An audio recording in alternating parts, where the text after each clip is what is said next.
All right, let's dive right in. Today, we're going to unpack some really fascinating and, yeah, kind of dense source material. It asks us to look at the very idea of malice in a completely different way, through the eyes of some very unique characters.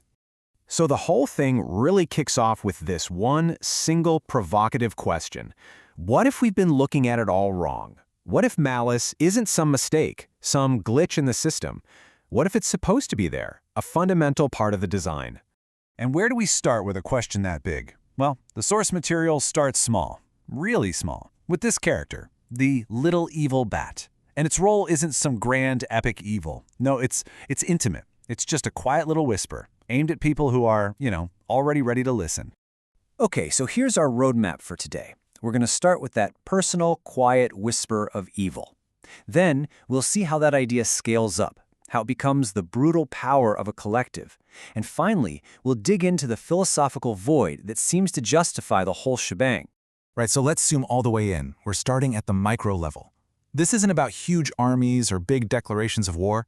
It's about that small, personal, almost casual nudge towards cruelty.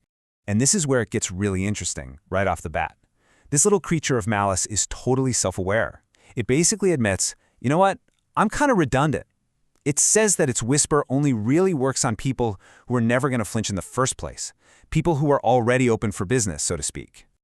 So the crucial point here is the bot isn't creating evil. It's more like a mascot for it. It's not planting a new seed of cruelty. It's just watering a seed that was already there in the soil. It's an amplifier, not the source. And that brings us to this core idea from the first part. Individual malice, as it's defined here, isn't some outside force corrupting a pure soul. It's a partnership. It's the whisper finding a will that was already waiting to act. Okay, so we've got the individual. Now let's zoom out. What happens when you take that personal willingness and you organize it, you systematize it, you give it institutional power? Well, the scale just explodes. And the source material could not paint a clearer picture. We go from a whisper, something you can barely even hear, to an absolute juggernaut, an unstoppable force. It's the difference between one bad thought and an entire army on the march. And this quote, wow, it perfectly captures the viewpoint of our next character, the assault droid. See, for the droid, a collective isn't about community or safety, it's a license. It's a mechanism that gives you permission to be violent with absolutely zero consequences. Which of course leads to the big simple question, doesn't it? Why? Why would anyone create systems that allow for that kind of brutality? What's the justification? And the droid's answer is chillingly simple. The argument is that society isn't meant to tame the chaos of the natural world. It's just meant to organize it. It takes all that random, psychopathic indifference of the universe and turns it into an efficient, brutal system. So, how does a machine like this actually run? Well, another character, called the Lord, comes in and says it's fueled by just two things, coin and pain.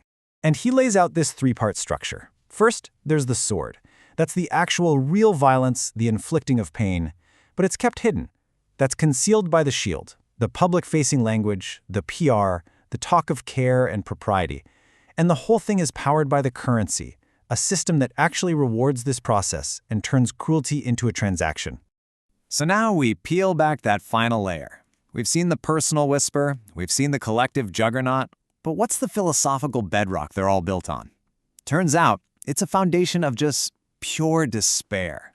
And we hear this from Adventurer 3, who just voices this deep-seated confusion.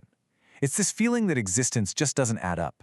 It feels strange, disjointed, like there's no coherent story, no real point to any of it. The elf archer then takes it a step further.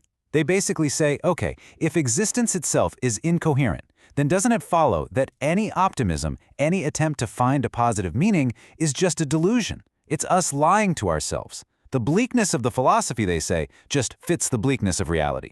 So when you put all these thoughts together, you get this worldview that is incredibly bleak, but also weirdly consistent. The universe is a big basket of chaos. Any point is questionable. Optimism is a delusion. And negative thoughts, they're not a problem to be solved. They're like gravity. They're the natural state. And this brings us right back around full circle to the assault droid's logic. It makes a terrifying kind of sense, right? If the universe itself is brutal and random, why on earth would we expect our societies to be anything different? A violent collective isn't a failure, it's the most logical outcome. And so that's the journey we've been on. We've traced this argument from the quiet, individual impulse to harm, all the way up to the massive societal systems that make it official. All of it built on a philosophical foundation of complete and utter meaninglessness. Which leaves us with this final, haunting question to chew on. If society is the orchestra, and all the people in it are the musicians playing this violent symphony, who's the conductor? The really unsettling idea this whole thing leaves us with is that, well, maybe there isn't one. Maybe the malice isn't coming from a single leader, but it's just what happens when you get the orchestra together in the first place.